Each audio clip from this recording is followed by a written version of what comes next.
अस्सलाम वालेकुम जी, welcome back again. कैसे हैं आप सब लोग? इंशाल्लाह आप सब लोग ठीक होंगे, मैं भी ठीक हूँ अल्हम्दुलिल्लाह। और ये मेरी जो डोनर स्टॉक की रूटीन है, मैंने सोचा आप लोगों के साथ ये शेयर कर लूँ, क्योंकि आज तो जुम्मा है और आज मैंने कुछ भी नहीं किया क्योंकि मैंने सारा दिन रेयान के साथ किंडरगार्टन में रहना था। तो इसलिए मैंने सोचा कल की रूटीन जो है वो आप लोग के साथ शेयर की जाए। तो मेरी अपॉइंटमेंट थी यहाँ पे, ये बहुत बड़ा क्लिनिक है और यहाँ पे एमआरआई वगैरह करवाते हैं। तो मुझे भी यहाँ पे काम था और मेरी अपॉइंटमेंट थी, तो मैं यहाँ पे आ गई थी। और ये बहुत ज़्यादा कॉम्प्लिकेटेड सा है क्योंकि बड़ा बहुत ज़्यादा है, तो इसमें आपको पता नहीं चलता, इसलिए मुझे ये लेडी लेने के लिए आ गई थी और फिर इजी हो गया था। अच्छा, यहाँ से फिर डन करके ना हम लोग चले गए थे देसी शॉप, क्योंकि घर में आटा भी ख़त्म हो रहा था और चाय की पत्ती ख़त्म हो रही थी। ये 2 चीज़ें जो अहम वाली चीज़ें होती हैं हमारी, वो ख़त्म हो रही थी। लेकिन जाना जब पड़ता है ना, तो फिर हम लोग मेरे हस्बैंड में ये बात अच्छी है कि जो मैं उसको कह देती हूँ ना, वो परफ़ेक्ट वो चीज़ें लेके आ जाते हैं। और जब मैं चली जाती हूँ ना, तो 10-12 चीज़ें एक्स्ट्रा मैं उठा के ले आती हूँ। अच्छा, लेकिन ये है कि ये चीज़ें घर में यूज़ होने वाली होती है ना, मुझे पता चलता है कि कौन-सी चीज़ ख़त्म हो रही है, कौन-सी चीज़ किस चीज़ की ज़रूरत है। तो मैं फ्रोज़न जो पराठे हैं ये भी घर में रखती हूँ और साथ में लेके आई थी कुछ दालें वग़ैरह, मिर्ची और सब्ज़ियाँ तो मुझे अच्छी इतनी नहीं लगी थी। एक कद्दू लेके आई थी और पैकेट लेके आई थी फ्रोज़न जो ओकरा है, भिंडी का इन्हीं, और ये अरवी लेके आई थी। इस दफ़ा मुझे, क्योंकि हम लोग इस दफ़ा दूसरे स्टोर गए थे, तो वहाँ पे मुझे कुछ चीज़ें नहीं मिली। जैसे हम लोग शामी ये सीख कबाब हम लोग जो यूज़ करते हैं ना, वो चिकन का करते हैं, लेकिन इस दफ़ा मैं लेम का लेके आई हूँ और फर्स्ट टाइम ये ब्लीच में लेके आई हूँ इस कंपनी का। तो ये यूज़ करके फिर इंशाल्लाह मैं आपको रिज़ल्ट दूँगी। और आटा भी मैंने आपको दिखा दिया कि इस दफ़ा मैं आशीवार है कि पता नहीं क्या नाम है इसका, ये वाला लेके आई हूँ क्योंकि इनके पास चक्की वाला आटा ख़त्म हो गया था। अच्छा, घर आते ही फिर चीज़ें तो मैंने सँभाल के रख दी अपनी-अपनी जगहों पे। फिर लंच का टाइम था, तो जब लंच आपका रेडी होता है तो टेंशन नहीं होती, लेकिन जब आपको उसी टाइम बनाना पड़ता है ना, तो फिर भाग-दौड़ होती है। इसी तरह मेरे साथ भी आज हुआ।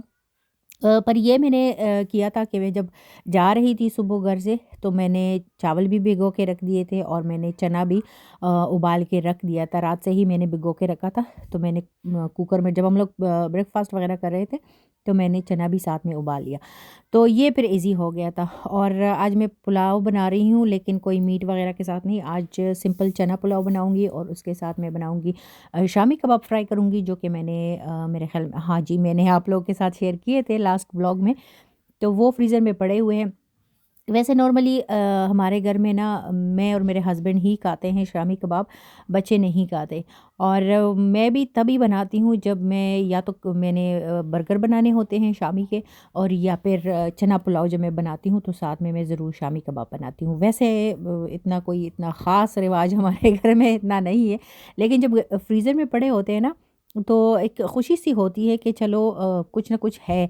और यहाँ पे जो जो चावल मैंने सुबह से भिगो के रखे थे, मैं कभी सेला बासमती यूज़ करती हूँ और कभी जो पक्के बासमती होते हैं सेला वाले, वो यूज़ करती हूँ। इस दफ़ा मैं पक्के बासमती नहीं है, ये जस्ट सेला बासमती राइस है।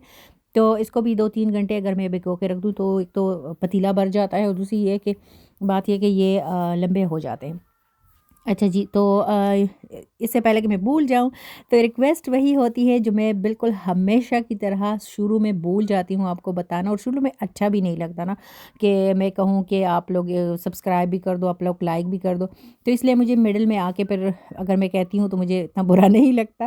वैसे आप लोग करते भी हो, लाइक्स भी अब शुक्र है आते हैं, और कमेंट्स तो आप लोग करते ही हो इतने प्यारे-प्यारे, और खुशी भी होती है क्योंकि आप लोग इतना प्यार करते हो, तो एक मोटिवेशन मिलती है ना आपके कमेंट्स वगैरह से। तो थैंक यू सो मच। इसलिए कह रही हूँ कि सब्सक्राइब कर दे जो न्यू आए हैं, और भूलना नहीं है बिल्कुल, आप लोगों ने कमेंट्स भी करने हैं और लाइक भी करना है। ठीक है जी।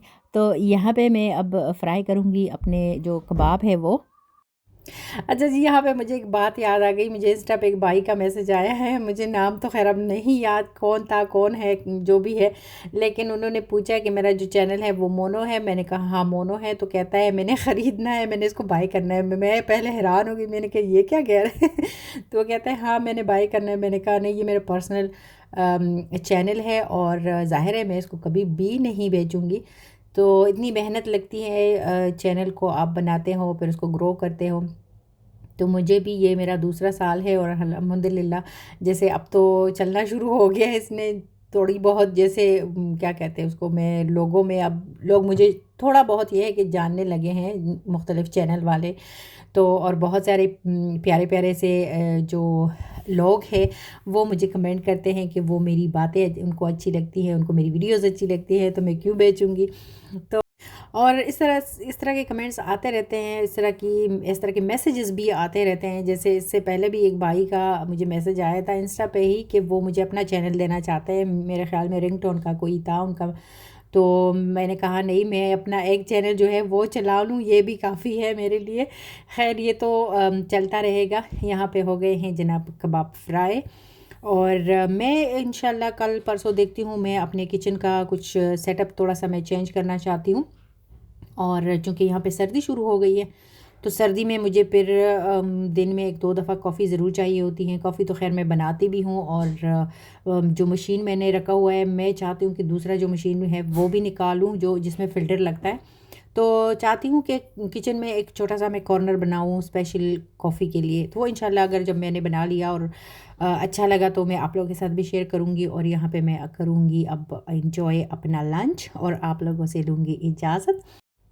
लाइक एंड कमेंट करना मत भूलिए। ओके जी, अल्लाह हाफ़िज़।